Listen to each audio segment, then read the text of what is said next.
It's your day in tech history, and it's brought to you by our friends over at Carbonite, where you can get a 15-day free trial by going over to geekazine.com/carbon free. Hey everybody, Jeffrey Powers here, and I welcome you to the Day in Tech History at dayintechhistory.com. It's part of the Tech Podcast Network. You can subscribe via iTunes, Zune, or Stitcher Internet Radio. Our Twitter is Day in Tech Hist, and all show notes are on the wiki page if you want to follow along. Now let's find out what happened on this day, your day in tech history. August 14th, 1894 is where we're going to start today. The first wireless transmission of information using Morse code was demonstrated by Oliver Lodge during a meeting of the British Association at Oxford. The message transmitted about 150 yards.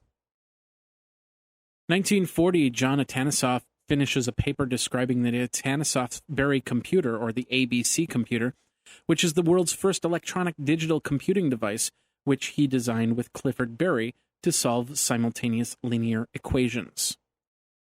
1984, Atari files a lawsuit against Amiga, claiming graphics chips used by Amiga were developed under contract for Atari. IBM announced the Enhanced Graphics Adapter, or EGA, supporting up to 640 by 350 resolutions in 16 colors with 64 kilobits.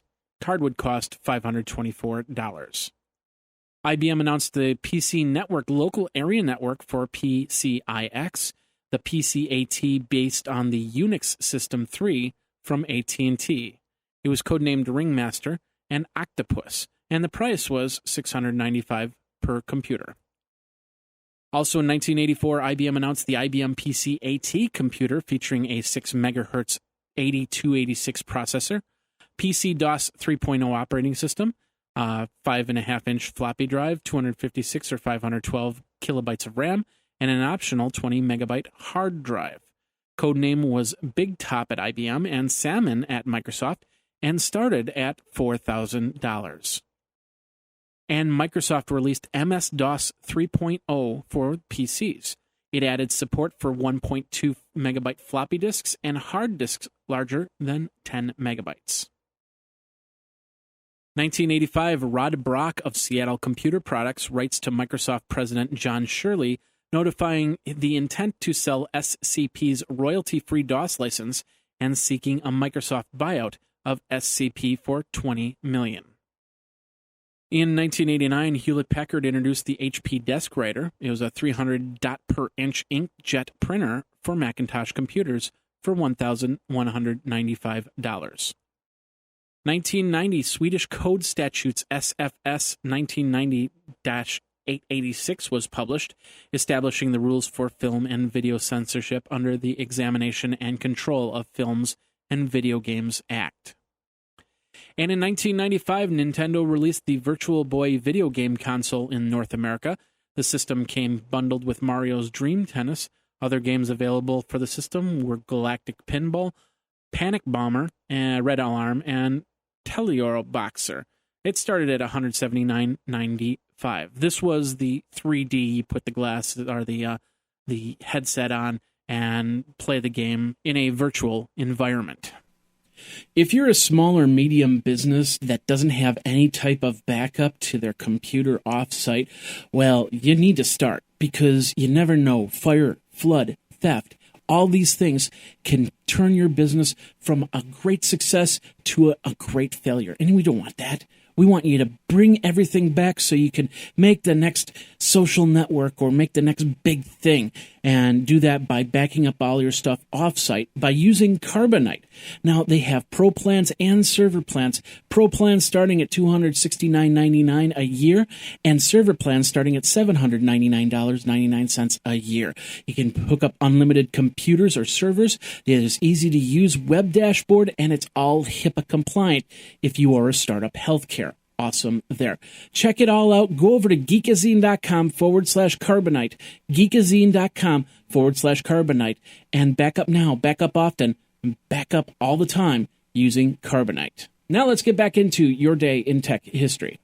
2000, AMD stated that they had begun shipping the 1.1 gigahertz processor to their major customers. AMD predicts that it would ship nearly 7 million processors of all types in its present business quarter.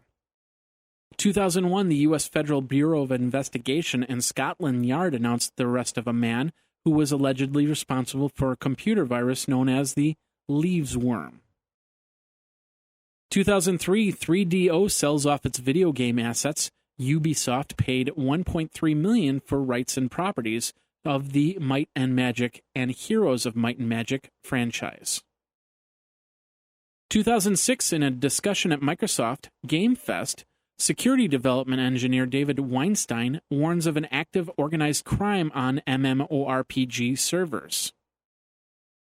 Also in 2006, MP3 Rocket, a Gnutella client based on the popular LimeWire peer-to-peer program, was released. And Sony and Dell admit to major flaws in several Sony batteries that could result in the batteries overheating and catching fire or even exploding. They recalled over 4.1 million laptop batteries in the largest computer recall to date in history. 2007, Microsoft was increased the storage limit for its Windows Live Hotmail to 5 gigabytes, and Apple would offer the entire solo catalog of John Lennon on iTunes.